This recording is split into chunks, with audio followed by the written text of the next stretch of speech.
Hoy, 25 de abril, conmemoramos al evangelista San Marcos, el cual nos dio un gran legado en su escrito, en su evangelio. El evangelio de Marcos, que es el más cortito de los 4 evangelios y que por mucho tiempo fue considerado el hermanito menor, el pariente pobre, el patito feo entre los evangelistas. Porque lo que encontramos ahí, prácticamente todo lo encontramos distribuido sobre todo en Mateo y en Lucas.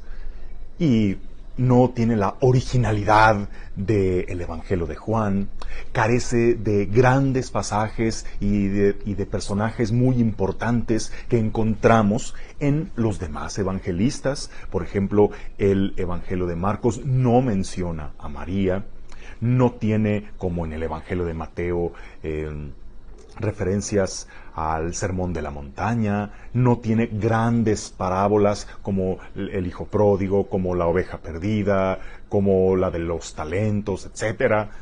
Pues el Evangelio de Marcos se caracterizó mucho tiempo pues solo por ser el más cortito, el más sintético y resumido, y lo encontraremos en segundo lugar en el orden de los evangelistas después del Evangelio de Mateo, porque se creía que Marcos era posterior al Evangelio de Mateo y pretendió solamente ser un resumen.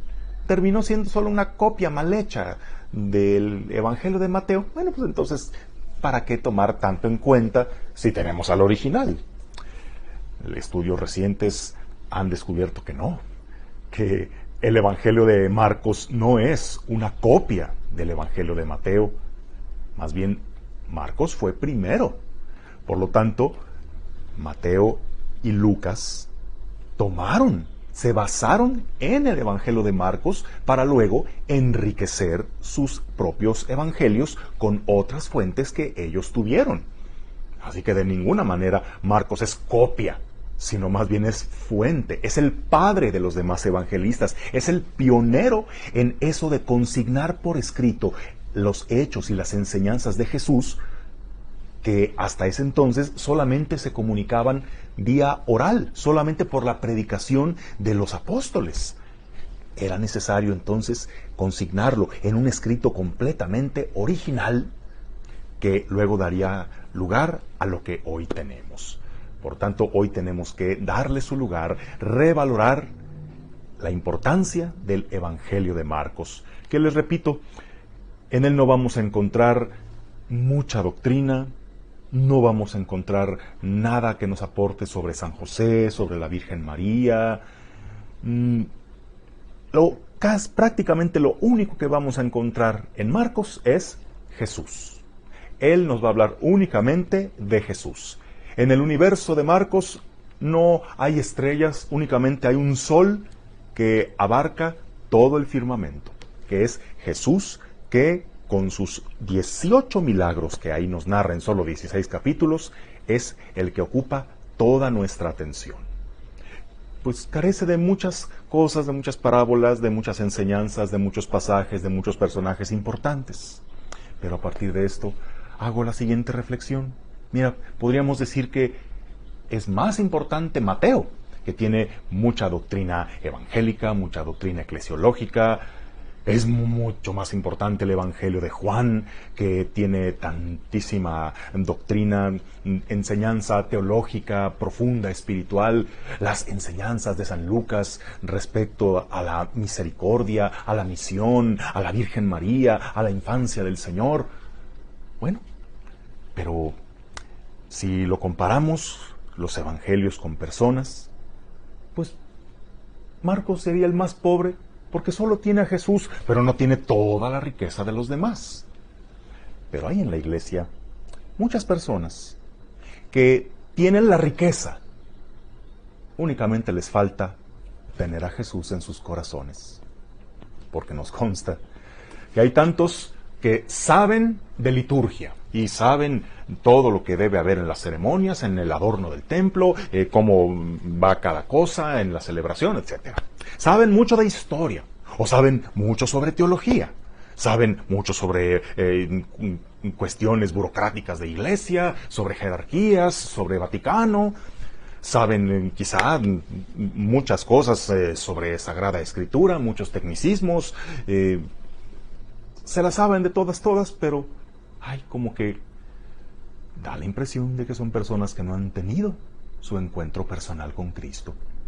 Porque aunque sepan todo asunto relacionado con la iglesia, relacionado con la religión, no viven como discípulos.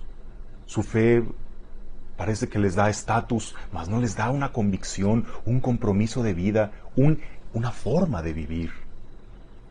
En cambio conocemos a tantos que parecieran tan ignorantes, que no saben de muchas cuestiones litúrgicas, históricas, teológicas, pastorales, pero tienen su fe en Jesús, su fe tan cimentada en el Evangelio, en la palabra de Dios y en el simplemente tratar de vivir lo que su corta formación le ha dado un sentido de fe, un sentido de lo que es la vida cristiana, y con eso trata de vivir.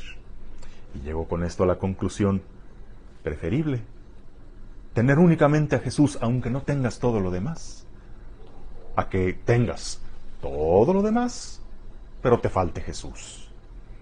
Marcos es el que solo tiene a Jesús, pero eso es lo más importante. Esa fue la fuente para que todos los demás enriquecieran. Pero cuando tienes solo la riqueza, pero te falta Jesús, ahí sí que tienes una grandísima carencia. Y bueno, tú tienes ministerios, tienes conocimientos, tienes diplomados, tienes cargos, tienes etcétera, etcétera, pero siendo muy sinceros, no tienes un encuentro personal, una relación personal con Jesús. Bueno, entonces, léete el Evangelio de San Marcos, que es el querigma puro, es el Evangelio por excelencia, es la buena nueva de Jesús el Señor. Jesús que, claro, nos llevará a profundizar en su misterio, nos llevará a celebrarlo en la liturgia, nos llevará a su madre que nos dio desde la cruz, nos llevará a todas las devociones, nos llevará a comprometernos con nuestra iglesia, etcétera, etcétera. Pero sin Jesús, nada de eso tiene sustento. Recuerda, Marcos no es la copia, no es el hermanito menor, es el Padre, es la base de los demás. Tú también ten la base en tu relación personal con Jesús. De lo contrario, todo lo demás vendrá a ser puras apariencias. Que tengas un bendecido día, en el nombre del Padre, y del Hijo, y del Espíritu Santo.